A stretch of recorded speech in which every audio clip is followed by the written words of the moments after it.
What is your fear? My fear is to fail. What is your craft? My craft is death.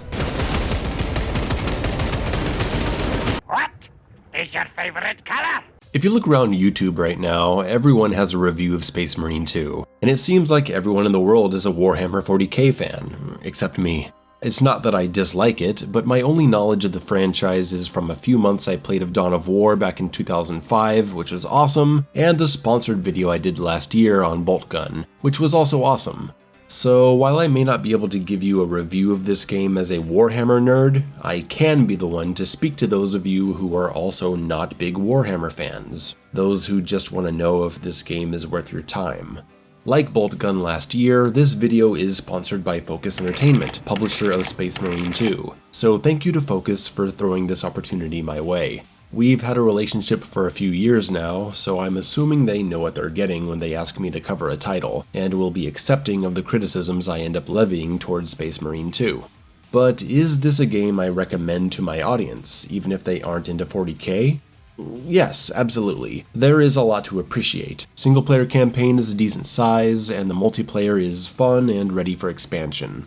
Typically, I'm not one to prioritize graphics, but I gotta say, one of my favorite parts of Space Marine 2 is simply how it looks. It's a gorgeous game, one where I frequently stop to take in the sights. Every level has a wonderful identity to it, offering beautiful skyboxes and well thought out level design, on an aesthetic level. The game is entirely linear, and the level design doesn't do much to add variety to the gameplay, but the way these levels look is astounding. They are so well realized, and feel so much like real places in this fantasy world. Even in moments when I started to feel like I needed a break, I'd walk into a new area and I wouldn't be able to stop because I was so pulled in by the visuals.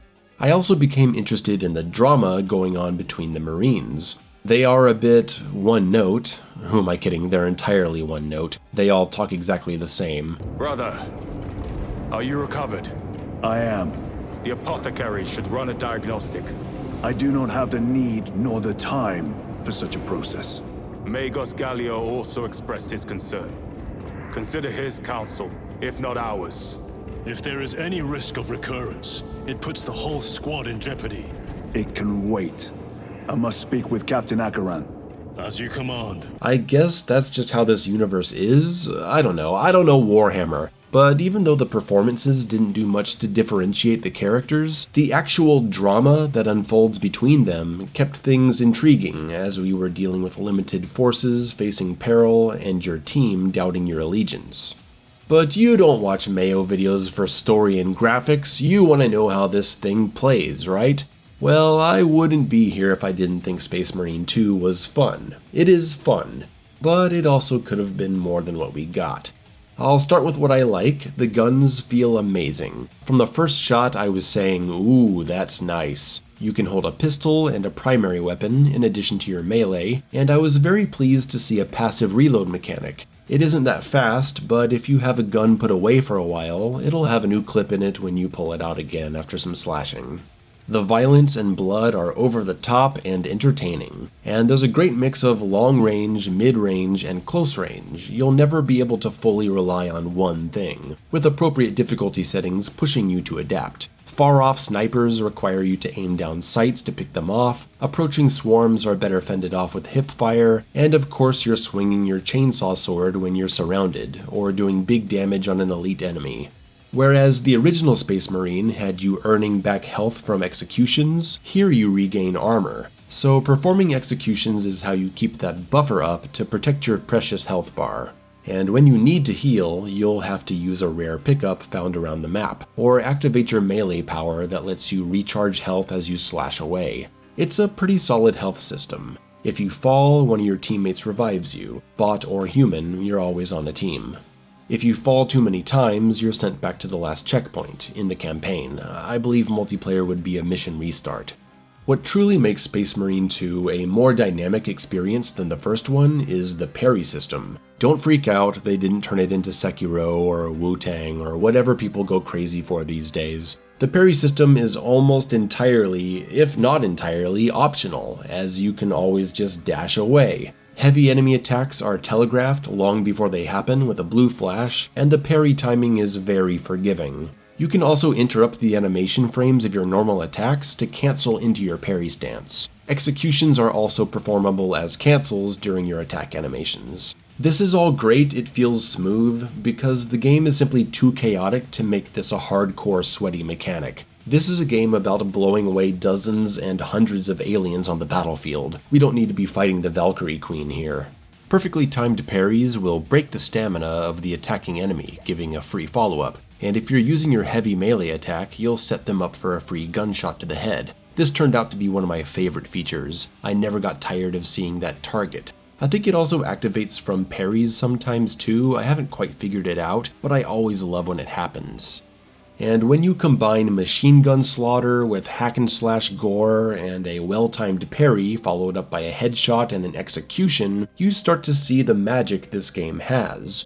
It took me a while to get into this, if I'm being honest. You're very heavy, combat is sluggish, and I just got done with a 6-month block on this channel talking about the first 3 Devil May Cries, all 4 Batman Arkham games, a Streets of Rage 4 guide, and the first Darksiders. Jumping into Space Marine 2 was like whiplash. Eventually I got into the speed of the experience, but I sure was happy whenever the game finally gave me a jetpack, which was not nearly often enough.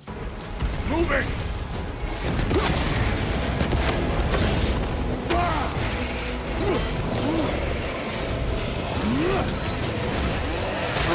The campaign itself, past the visuals and the solid gameplay mechanics, doesn't offer much outside of just run to the next point, hit the button, and then defend the area. It's fun, but I found myself wishing for anything else. I played an online co-op mission with my buddy Ketchup, and I was excited to see a mission where we had to work together to move a battery into charging stations, one of us escorting the battery and the other moving the tracks. That was cool and tense. The campaign just doesn't offer this kind of stuff.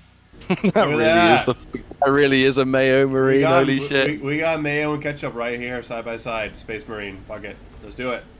There are some cool boss fights from time to time, a decent amount of enemy variety, and lots of fun weapons to play with. But on the topic of weapons, I think I need to start getting into some of my real criticisms of Space Marine 2. It has a weapon system that I'm just not a fan of. It's loadout based, so you can always approach every mission the same way. And there are ammo boxes all around the level, so you can always just use the one gun you're comfortable with. Some of you may remember this was one of my key criticisms of Halo Infinite. You have all these cool weapons being offered to you, but the weapon you have is already great and there's plenty of ammo, so it's like, if I grab something else, I have to put down the weapon I already like. It's just not a good system for encouraging experimentation. Sometimes the weapon variety on offer is confusing, like on the bug level. I don't know what the point is of offering you more primary weapons when it's just gonna put you right back into a bug section where you need the flamethrower. We also have 4 grenade types, but you can only hold 1 instead of being able to cycle through them. And what's the point when the different grenade types are here in the same arena fight anyway? You're just making me backtrack to them. I don't remember how much of this was in Space Marine 1, but that doesn't mean it couldn't be better here. You also have to get annoyingly close to pick up anything. And that would be one thing if you just had to get really close, but if you get close enough, a pop-up will tell you what you're looking at. But you're not quite close enough to actually pick it up. So I stand there hitting the pickup button, doing nothing until I realize I gotta take another step. It's stupid. You also can't buffer a weapon switch during an execution, and I see no reason for that. I'm sitting here for a day waiting for the animation to finish. Let me select the weapon I want to pull out when I finish. Oh, and you know what else is stupid? No FOV slider. No FOV slider in a game where you're surrounded by swarms of enemies? What is this, imitation God of War? What is the explanation for this? The camera is too zoomed in for the gameplay. I'm done no service by being this close. An FOV update must be a priority. Speaking of camera, Space Marine 2 is another one of those games where if you walk back into a wall, you might as well start the mission over because you're going to get destroyed before you realize what's even happening. And the last thing I'll say is that I wish there was a control option to make dash and sprint the same button. Because I can't wrap my head around having 3 buttons for dash, sprint, and parry. Every time I need to dash, I press sprint because that's what I'm always pressing to move fast. I need to parry and I press dash. If only they could make it where a tap of the sprint button would perform the dash, and holding it would sprint. Then we could simplify it to just 2 buttons for parry and fast movement. Anyway, I think that's all I have to say on Space Marine 2. It was a good time. If I weren't utterly swamped with responsibilities right now, I would be screwing around some more in the multiplayer. Thanks again to Focus Entertainment. Love you guys. Keep putting out great products. See you all next month for Silent Hill 2.